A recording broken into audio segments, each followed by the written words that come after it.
माझं नाव राधा त्रिशूल कुलकर्णी. मी इयत्ता 6वीत शिकते. 5वी पर्यंत मी कोणतीही कॉम्पिटिटिव्ह एक्झाम दिली नव्हती, फक्त स्कूलच्या अभ्यासावरतीच फोकस केलं होतं. पण यावर्षी 6th मध्ये आवटी सरांनी माझ्या बाबांना डॉक्टर होमी बाबा या एक्झामबद्दल माहिती दिली आणि फर्स्ट लेवलची तयारी सुरू केली.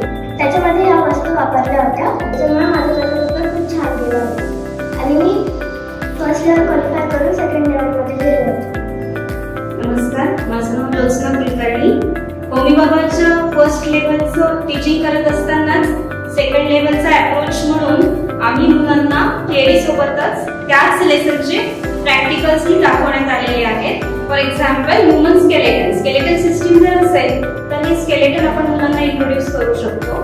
त्यानंतर मायक्रो ऑर्गॅनिझम्स किंवा आपल्याला जर प्लांट्स आणि ॲनिमल्सचं क्लासिफिकेशन काही शिकवायचं असेल, ॲडॅप्टेशन शिकवायचं असेल तर मायक्रोस्कोपिक स्लाइड्स आहेत, त्याचबरोबर ही स्पेसिमन आहे आणि याचसोबत काही लाईव्ह स्पेसिमन पण आम्ही मुलांना दाखवलेली आहे. यानंतर जर फूड अडल्ट्रेशन हा जर चॅप्टर शिकवायचा असेल तर आपल्या किचनमध्ये असणारे वेगवेगळे जे प्रोडक्ट्स आहेत त्याच्यामध्ये भेसळ, अन्नातली भेसळ, हे प्रॅक्टिकल्स पण आम्ही मुलांना करून दाखवले. नमस्कार, मी कोमल कापसे. 6वीच्या होमी बाबा बॅचसाठी किंवा 9वीच्या होमी बाबा बॅचसाठी आम्ही फिजिक्स सोबतच फिजिक्सची थिअरी शिकवल्यानंतरच लगेचच त्या कन्सेप्टचं प्रॅक्टिकल कसं परफॉर्म करायचं आहे याची सुद्धा माहिती मुलांना दिली. यामध्ये जसं फॉर एक्झाम्पल आपण जे थिअरी शिकतोय त्याचं डेली लाईफमध्ये कसं कन्सेप्ट असणार आहे किंवा डेली लाईफमध्ये ते कसं अप्रोच करायचं आहे किंवा फॉर एक्झाम्पल लाईट कसं स्ट्रेट लाईनमध्ये पास करतोय त्याचं काय काय आहे हे सगळं आपण with the help of some slides जसं प्लेन मिरर असेल, वेगवेगळ्या लेन्स असतील, हे सगळं आपण इथे मुलांसोबत करून घेतलं होतं. मग आता नॉर्मली जसं फॉर एक्झाम्पल एखादी थिअरी शिकवल्यानंतर त्याचं कन्सेप्ट पुढे जाऊन कसं की त्यामागे काय अप्रोच लावायचं आहे हे जोपर्यंत मुलांना कळत नाही तोपर्यंत त्यांना त्याच्या मागे जी मजा आहे शिकण्यासाठी ते समजत नाही. ते आपण सगळं इथे थिअरी सोबतच त्या मुलांसोबत करून घेतो. आम्ही होमी बाबाचं थिअरी प्लस प्रॅक्टिकल हे सेशन घेत असताना आम्हाला या विद्यार्थ्यांसोबतच पालकांचंही खूप चांगलं सहकार्य मिळालेलं आहे. या संदर्भात मी डॉक्टर त्रिशूल कुलकर्णी सरांना त्यांचा अनुभव व्यक्त करण्यास विनंती करते. नमस्कार, मी डॉक्टर त्रिशूल कुलकर्णी. मी MIT इंजिनिअरिंग कॉलेजमध्ये शिकवतो.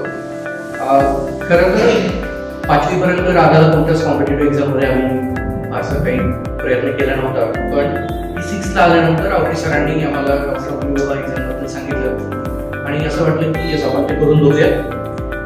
सगळ्यात पहिला प्रश्न होता तो सिलेबस, त्याच्यानंतर थिअरी एक्झाम, प्रॅक्टिकल एक्झाम हे सगळ्या गोष्टी समजून घेतल्या आणि राधाचा क्लास आवटी सरांकडे सुरू झाला, आवटी अकॅडमीमध्ये सुरू झाला.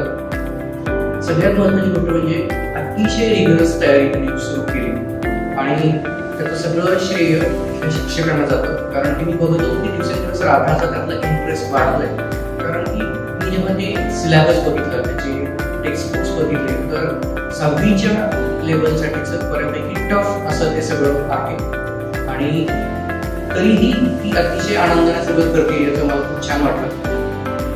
रोज घरी येणारे वर्कशीट्स असतील, सिलेबस असेल, हे सगळं बघत असताना अजून जाणवलं की प्रॅक्टिकलसाठीचा पण एक अप्रोच अतिशय महत्त्वाचा आहे. कारण की थिअरी एक्झाम तर आपण नेहमीच अभ्यास करतो, शाळेमध्ये पण त्या गोष्टींचा अभ्यास होतो, पण प्रॅक्टिकल अप्रोच अतिशय महत्त्वाचा आहे हे मला माझ्या इंजिनिअरिंगच्या बॅकग्राऊंडवरून ते समजतं. तेव्हा आम्ही प्रॅक्टिकल किट विकत घेण्याचं ठरवलं आणि मला अतिशय आनंद वाटतो की जेव्हा हे किट घरी आलं तेव्हा राधा आणि माझा छोटा मुलगा राघव त्या दोघांना खूप आनंद झाला.